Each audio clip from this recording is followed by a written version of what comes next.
Welcome, Karl. I'm excited to have you on our podcast, and congratulations for being among the top 30 speakers in Global Gurus. It's a pleasure to have you here. And in this episode, the idea is to get all your wisdom, experience, your expertise out there for our audience. So I have a question for you, and I happen to read that on your wall. So something like this you have written, like stressful situations often require focus and delivering solutions.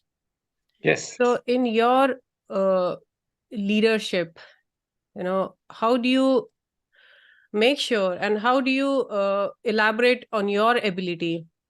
So when you and your team, you are in there is a challenging situation, so how do you make sure that you are always your solution driven, and you are focused, and you make sure your team is also focused?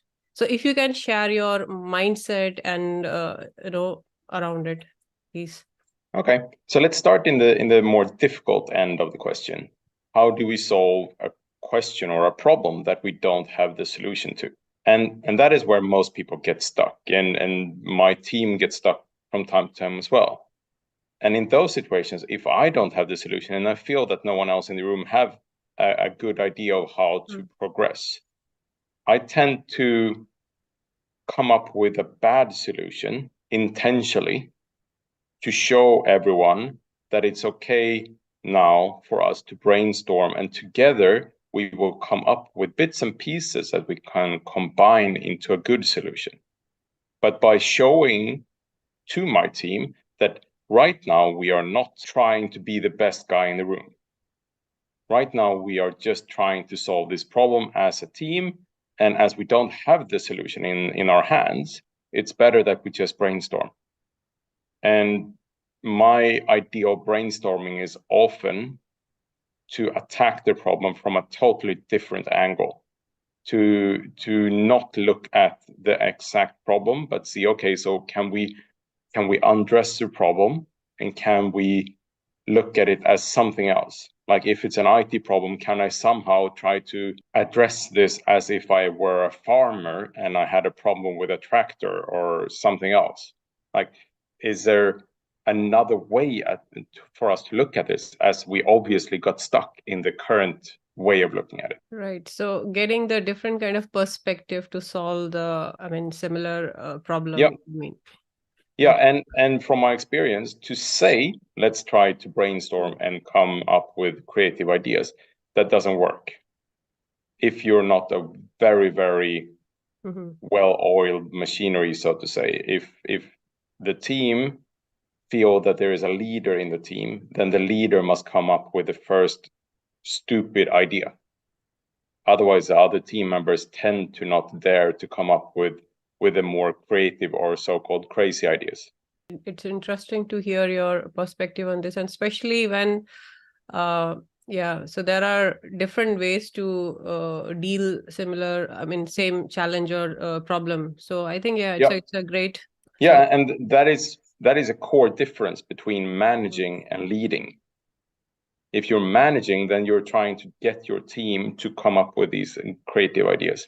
If you're leading, you start by coming up with the crazy creative ideas yourself. Great. Yeah, I really like that, and especially, I also believe in that. Like, there are different ways in terms of whether handling it creatively.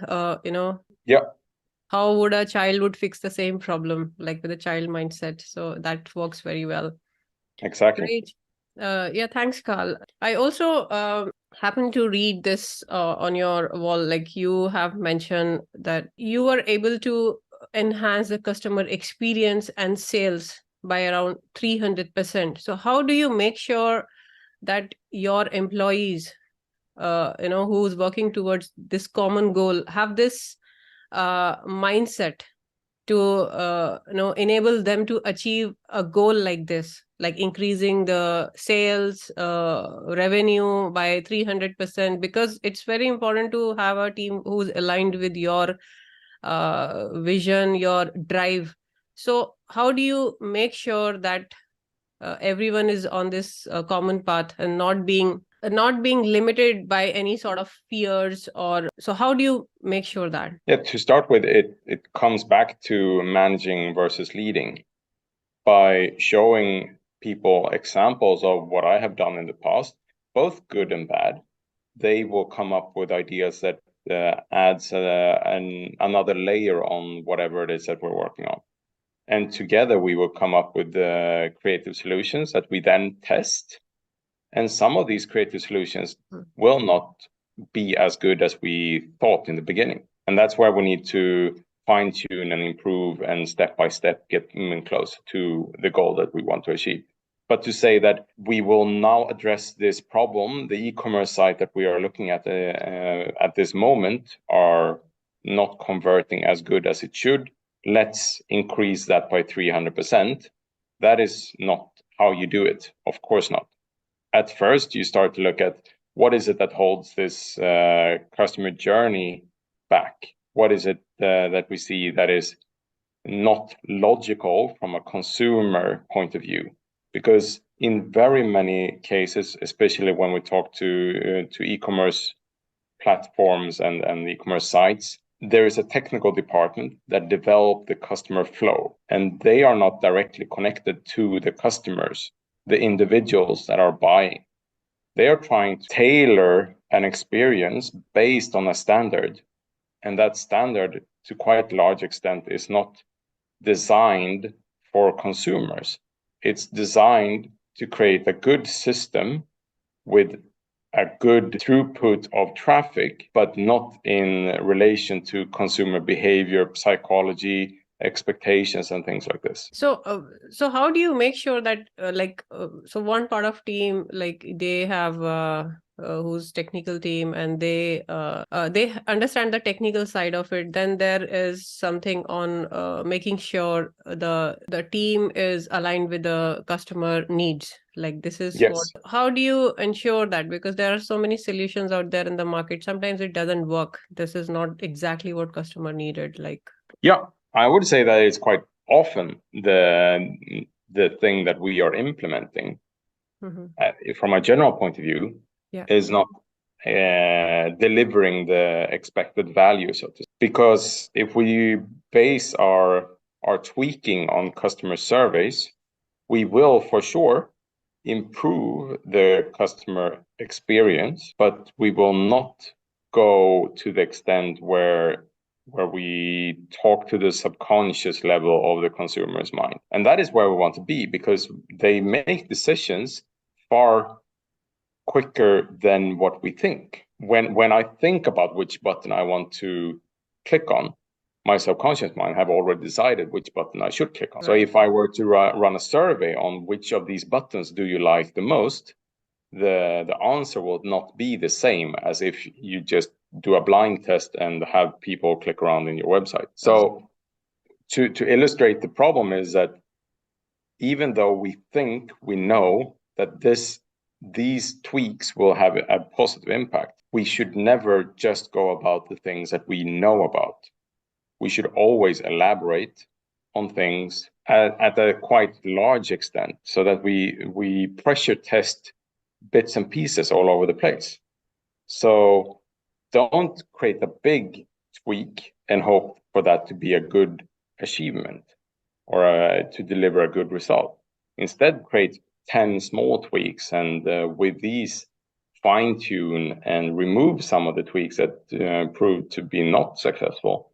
And as you try to make smaller and smaller improvements, it becomes easier and easier to make these improvements, because it's not a big release we're talking about. It's something small that potentially you can do 3 or 5 small improvements every day. Right. This is interesting. I mean, like especially I think in business and sales, it's very important to look at customer needs from this perspective. And, yeah. And that is where I think a lot of people are struggling. So this is really interesting, powerful. Yeah. And of course, today with the advancement in artificial intelligence, there's so much more we can do. Because with artificial intelligence, we can simulate consumer behaviors. We can use AI tools to use all the traffic and the data that we have had on our site and simulate or create a fiction of how a consumer behavior could look like, so that we can pressure test our idea on 1,000 or 1,000,000 potential users or simulated users before we actually go out and test it on a live audience. Interesting. And actually, my next question was based on this about making use of. So, how do you leverage on ChatGPT AI, enhance customer experience, sales strategies, and improving the growth and revenue for the organization? So, this is what I have written down as your next question as well. Yeah. So, would you like to add something to that? What you have shared, actually, ChatGPT's it's quite deep. Again, it's connected to. I feel that if human consciousness is, enhanced to that level, we can make use of ChatGPT, even beyond. So, in a way, we have a tool, this ChatGPT, to beyond our even imagination. That it's really, in a good way, it's helping. There are some cons to that as well. But when it comes to improving, especially in business, like when it comes to improving the customer experience, like if you're giving an advice to someone, like someone has to increase the customer experience for their business and to improve their sales, how would you make use of a ChatGPT in that case? If they have to just start from there, if you started from scratch, and you don't have a clue, so to say, about where to start. To start with, I would just copy the first page of your website, like mark all the text, and then copy the about section and some other information about your company, and paste that into ChatGPT and say, this is a general overview of what we are doing, and explain that this is a copy paste of all the information on our landing page and our about page. Now I want you to outline 10 or 50 different improvements that you suggest that we could do based on this limited information. So use this as a brainstorming tool, not as a decision-making tool. Have it to just help you think faster in different angles. And then as you have these 50 different ideas, you pick out maybe 3 or 5 of those ideas and say, okay, so I like these ideas. Let's have a conversation about them. Can you explain more in detail which sub-steps you think we should do for this particular idea? Let's call it idea number 5 in the long list. And then together with ChatGPT, you prolong that conversation.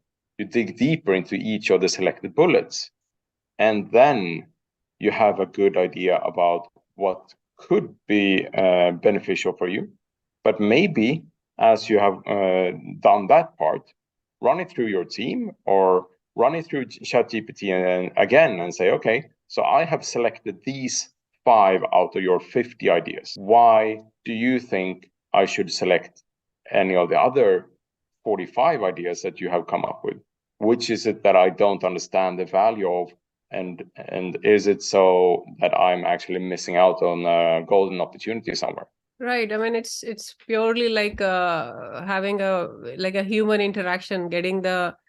But this is very useful. The one especially you shared about just giving all the information about your business and then asking ChatGPT to refine that information for your sales and for the growth of the company. So this is really useful. I'm sure it's gonna help many people out there. And if you want to go deeper, then explain to ChatGPT what behavior you expect from it. Because remember that ChatGPT have been trained on a massive amount of data. So for it to be best for your particular case, you don't want it to think about how to grow strawberries, how to change the tire on a car or a wheel. You don't want it to think about how to develop PHP code, and you don't want it to be your HR manager. But as you ask a question without defining what behavior you expect from ChatGPT, it will, in a way, have all these different things that distract it. So be specific in the beginning and say, this is what I want from you. I will give you information about our company, and the goal is for us to improve sales.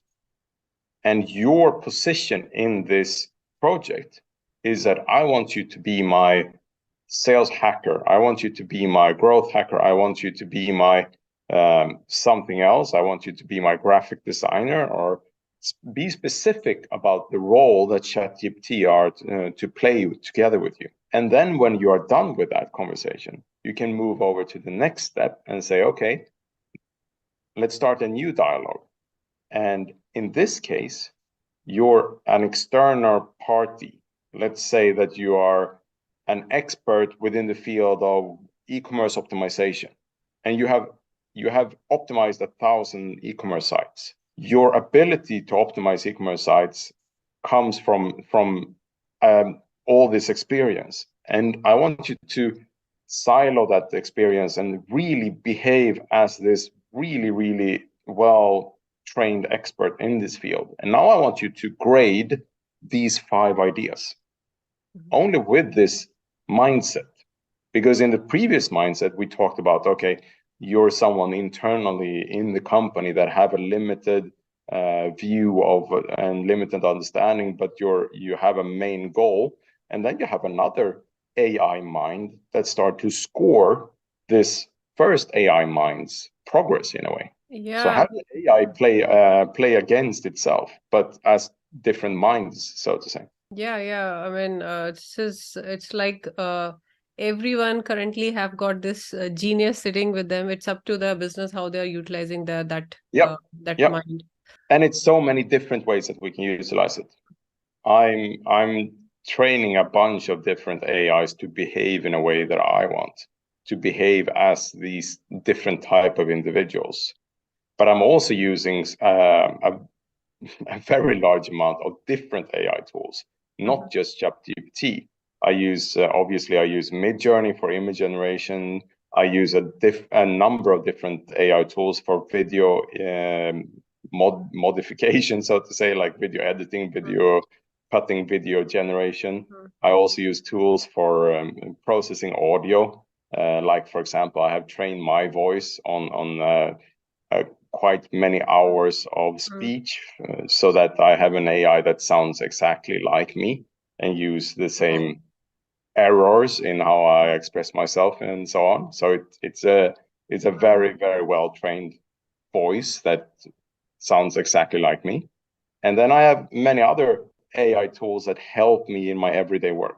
Oh, that's really amazing. It's like an infant everyone is training, then that would behave according to the trainings you have provided. Yes, exactly. Including the values as well. The way AI has been, been handled differently by different individuals. Yeah. And the best thing to think about AI, and AI has been around for quite some time already, depending on how you look at it, about 22 years. But the concept of AI is much older than that. But for us, the general public, so to say, we started to look at AI last year. I have been involved in different AI-related projects for 12 years, but it's with ChatGPT that we see this tremendous change, where it's accessible for everyone and everybody understands how to use it directly without having to read a manual or anything. We just have a conversation. But with that, we should think of it as you mentioned, as an infant that basically just takes its first breath. It's at that stage that we are starting to explain for the AI, it's amazing that you're part of our world now, but I want you to behave in a way that that is more acceptable. I don't want you to lie to me, or as in AI terms, we talk about hallucination, where the AI have not been taught how to lie or what a lie is. So it can't lie, but it makes things up. And that's why we call it hallucinating. And that is also very, very interesting because especially NLPs and text-based AIs, they have been trained on giving us an answer, to give us the best possible answer, but the answer doesn't have to be true. Oh, okay. This is interesting. Not like Yeah. fact-based. Okay. Yeah. Because And if you circle back and you ask the AI, can you explain to me how you came up with this idea, this answer to me, then it won't respond back. It will say, sorry, I might have done something wrong. It will send you another response that it thinks that you will like more. I mean, yeah, it's like it's interesting, it's fascinating, but it also has its own disadvantage. I mean, not really, most people probably think that with AI you can extract data because you don't have to do that work. But then if it's not fact-based, if it's not, the research based, then that's probably not a great thing actually to No. for the progress. I mean, okay. So, but interesting conversation actually about this. I truly enjoyed it. So my next question, Karl, is let me, so you mentioned about now switching from AI to human values actually. So you mentioned about being sympathetic and putting the team before oneself are important values. Yes, of course. So how do these values translate into your leadership style? And how do they contribute to building a positive and productive team dynamic? So when you say that a leader must make sure that, he or she must put the team's need first before hers or before his. So how would you explain that, like in your own leadership style, and how do you make sure that in your own organization? Of course. To start with, it very much comes down to that it's okay to experiment. Okay. And this is a term that I'm using more and more for every day in a way.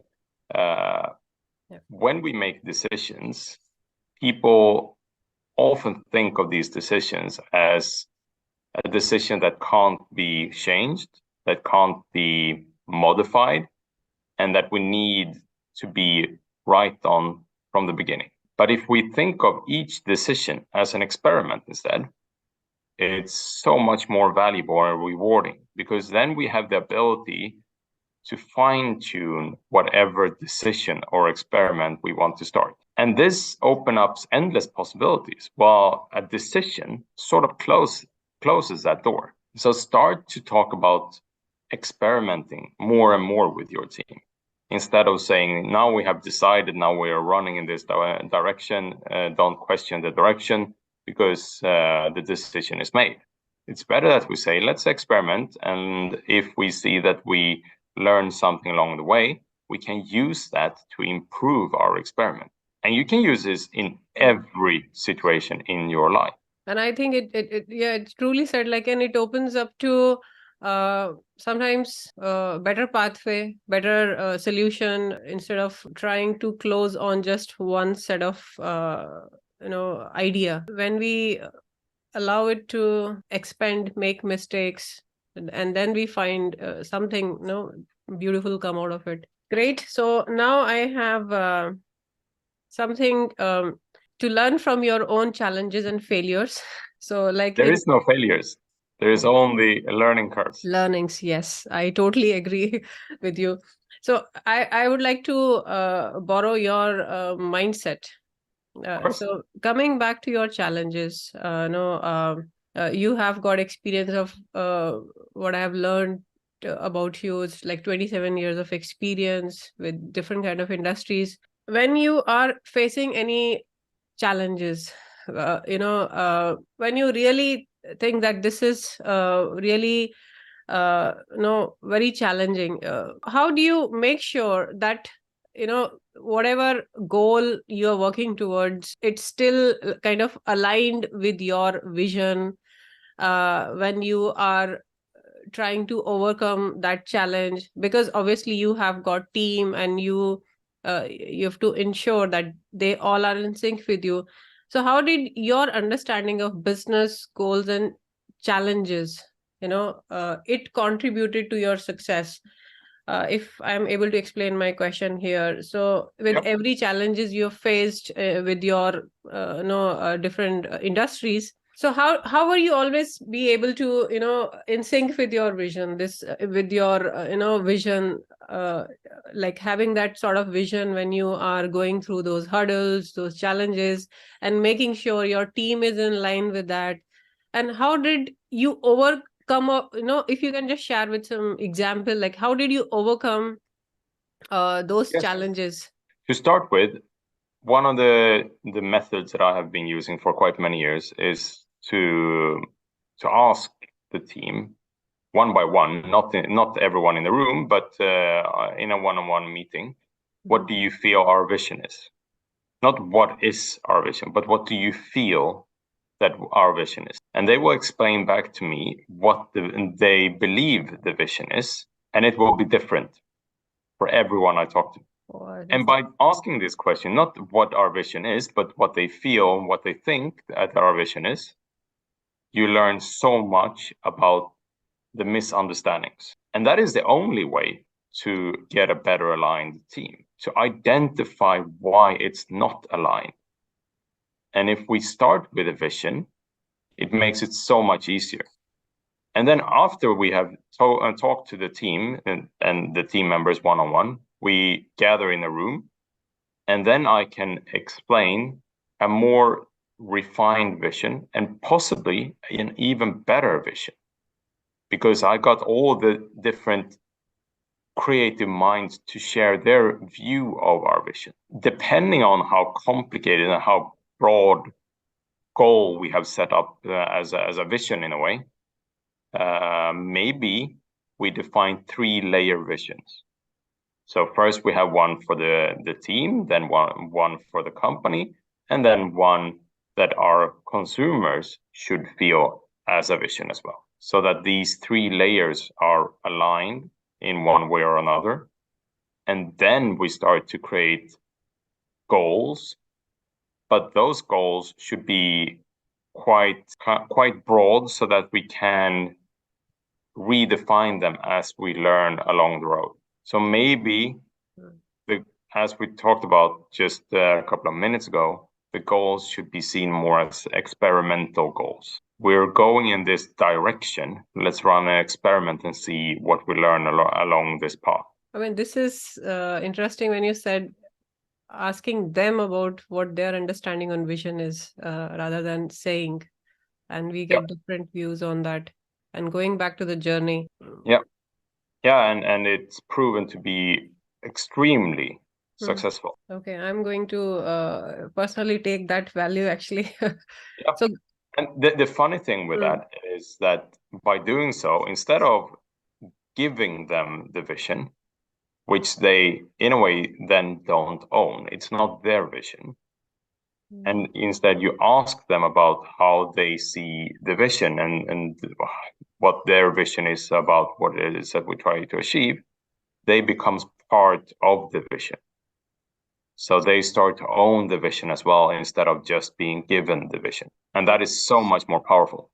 Yeah, they feel the part of it, and that they would automatically get that drive and energy to work towards that. Yeah. Great. So I have one more question, Karl. And that's our final question. Of course. There is, again, it's a question on business actually. So you are an experienced business growth expert. So let me just say this actually. So I'll just read it actually. There are a few things I wanted to know here. So as an experienced business growth expert, so you've encountered entrepreneurs who struggle to connect with their customers. So we have had a discussion about it, a little bit about it when we were speaking about carving the customer journey. So you've encountered entrepreneurs who struggle to connect with their customers and feel that their solutions aren't resonating with the market. Now, in your experience, so what are the common mistakes that a business entrepreneur make when they are trying to understand the customer needs? What is the best way as well? So what are the mistakes they are currently making in understanding the needs of the customers? And what is the best way to understand their needs to build a better, stronger connection and ensuring that solution is aligned with the market?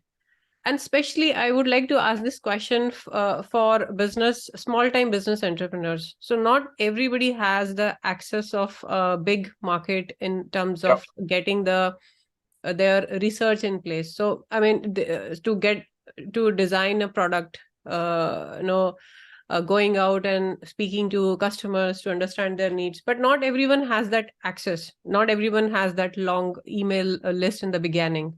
And not so how would you approach that from that mindset when someone who's just starting out or someone who's a small time business entrepreneur? Absolutely. To start with, most companies start in the wrong angle and they start to investigate their existing customers. You should start to investigate the customers that are not actually customers, the visitors, the window shoppers, and try to understand what is it that make these people leave the site or leave an empty shopping cart or come to the site and browse around but don't even add products to the shopping cart. Those are the most interesting customers. And after that, because you probably have about 90 up to 98% of your customers that are non-converting, depending on what type of store it is that you're running online. And after that, I would focus on the one-time shoppers. Why are customers buying one item one time and they don't come back after that? Where is your engagement focus on getting customers to actually trust your store for future purchases? Can you make that particular item into something that they want to add more products to as time progresses on? So these are the two major areas. Focus on why customers don't buy and focus on why customers don't get back that have bought from you. And how can we make use of ChatGPT for this, like in order to identify this particular need? There are probably tons of different ways that we can use ChatGPT for this, but it's the same thing as before. Yeah. Just start the conversation and say, I have 98% of non-converting traffic. I run a store that sells knitting yarn and I do ads on Facebook. I target this segment of people on Facebook. How can I improve? Just as an example. And then ChatGPT will most probably say that your selected segment on Facebook could be better fine-tuned.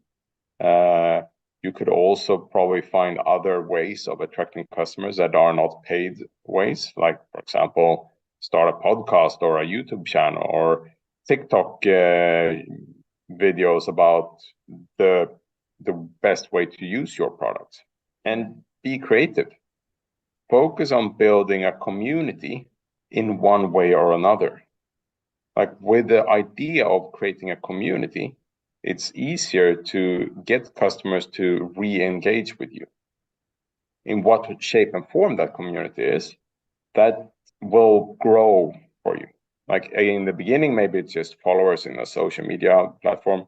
After a while, maybe those followers start to create things that you indicate like, okay, so let's have this challenge. Everybody should do a pillowcase by knitting. Here are the instructions. Follow this simple video. And the best pillowcase wins some sort of reward. Maybe that is the beginning of your community. And then as you progress, you see, okay, so the community want to interact with us, but they also want to interact with each other. How can we support that? And then you will see that as people start to find more and more interest in what it is that you're doing and not just what you're selling, you will find opportunities of other opportunities to sell, basically. Great. Yeah, this is quite useful information. So I have asked all the question I wanted to ask, but I got one question while listening to you, and that's about like so budding entrepreneurs and small time business owners, how important it is to go into this speaking pathway, like, you know, going as a speaker, and what are the ways they can start on this journey? It depends very much about what it is that you want to achieve. In my case, I started to speak on stages because I wanted to share my experience and knowledge. I wanted to empower people. And that is still why I'm doing this, because I want to help people do more. And by having this strong core belief, I become awarded for the work that I'm doing, which I'm extremely grateful for. But I haven't changed my mindset. I still want to educate and inspire people from the stage. But after a while, I realized that everybody don't consume information from in the same way. So I started to write books, and after a while, I realized that everybody don't read books and listen to books. So I started to do mentor programs, and after a while, I realized that there are more to it. Some people can't find time in their busy schedule for a mentor session, so I started to do recorded mentor sessions, and in a way, all these puzzle pieces interconnect with each other. Yeah. And they still have the same strong belief in the background to share knowledge and inspire people. So first you need to figure out why it is that you're doing what you're doing, and then see if that aligns with what people are interested in. Right. So yeah, really being, I mean, having that one simple mindset of really adding to others' lives, and then all these mediums and vehicles opens up to different mediums to connect with them. Great. Yeah. Thank you so much, Karl. I mean, I have personally learned a lot, and I was very curiously listening to each and every answers of yours. And I'm going to go through this recording one more time. So thank you so much for your time, and it's a pleasure to have you here. When we started, I didn't introduce myself. My name is Mithilesh. My name is Very nice to meet Mithilesh. you. My name is Karl Lillrud. Yeah, I realized it. Oh, I didn't even introduce. It happens. No problem. So Mithilesh, so I'm based in London. Along with Yep. my family, I live here, and so I have started this organization, Pivot Simply, and there Yep. I try to really share my journey, my learnings through YouTube channel and through like podcast. This recently started, and it's I'm really I feel humble, and feel gratitude for the people who are joining and becoming the part of this big mission vision, and agreeing to be part of it. So for any newcomer, that's a challenge they face, but yeah, I'm happy and really truly humbled for that. So yeah, it's great connecting with you, and hopefully we get a chance to connect in future. Definitely. With regards And to as well. probably we'll see each other in London sometime. I'm there quite often doing keynote presentations. So just follow me on social media and you'll know when I'm there. Oh, perfect. I would love to meet you whenever you are in London. And yeah, it's a beginning of journey, and I'm looking to meet all of you, in future, listening to you and meeting you in person. So thank you so much, Karl. Great having Thank you. you. Lovely. So I'll inform. And if there's any other things that I can do for you, don't hesitate. Just send me a message and let's see what we can do. Perfect. Thank you. Because like this is beginning for me. So I am into self-transformation. I'm very passionate about self-transformation, self-development, and I have designed some trainings based on what people wanted. So there are people joining in. I have this kind of story, and there's a journey I have lived, and I really wanted people to work on themselves. So there is a trainings based on self-discovery, based on NLP, based on CBT, REBT. So there are different kind of things I have added, and also business coaching for startups, like online business trainings, technical training. So these things are there. So in any way, if I get an opportunity to work with you, collaborate with you in any way, I'm open to that. So be part of your vision as well. And if I can offer my expertise, so that will be a great, chance for me as well. So definitely, let's see what we can make out of the future. Yeah, I hope that we get an opportunity to work together. So great. Thank you so much, Karl, and amazing again. I would like to say that it's great having you here. Great. Thank you so much. Thanks, Talk to you Karl. soon again. Bye.